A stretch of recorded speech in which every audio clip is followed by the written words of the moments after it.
This is 11 Honors Literature, and I'm going to review a few minutes what we did today with Frankenstein. We have a test Friday, and we have a review sheet that everybody should have. We went over the last few questions. We didn't go over the essay topics yet. We just went over the last 6 questions of the text. So let me go over those quickly for you.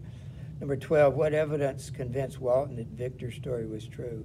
The evidence was the letters from the Lacey's that he found that corroborated the family and everything about their lives.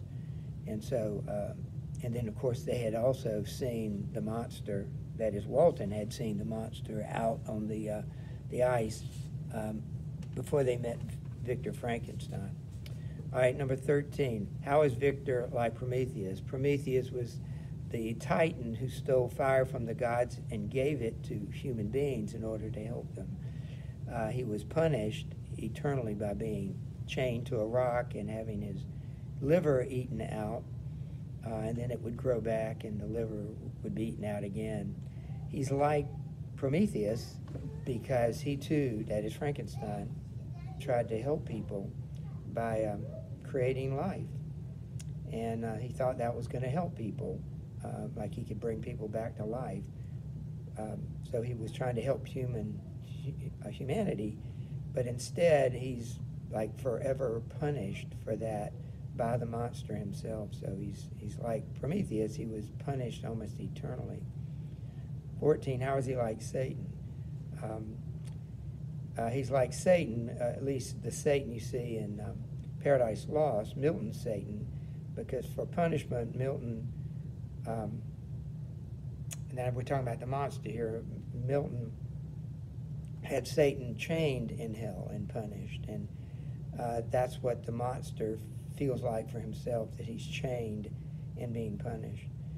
How does Walton's crew force him to sail back home? They were going to mutiny, and he told them if they want to go back, he'll take them back, even though Victor had warned them not to do it, had advised them not to do it because the possibility of discovery was so great. But Walton acquiesces, and the crew will go back once the ice breaks, which it does. He goes back to England. It's interesting, though, that he will always, he probably will always feel cheated by not, because he's that kind of ambitious person, and so he may also, like Frankenstein, have a living hell. There's a reference in there to the ancient mariner who, when the death and near death in the poem were throwing dice to determine who would take him, the mariner, death or near death.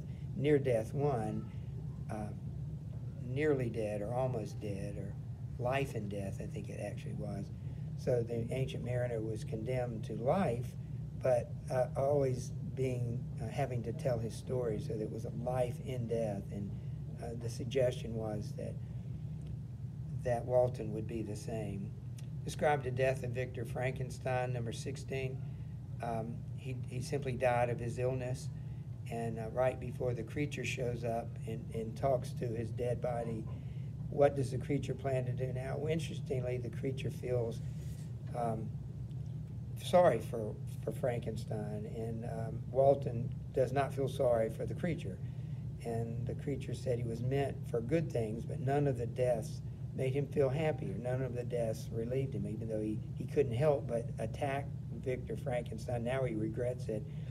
At the end of the book, he plans to hurl himself or lay himself down, lie on top of a funeral pyre, and be consumed by that. And the story ends by his remarks. Hopefully this will help you, and we'll cover the essay topics tomorrow in class. Thank you.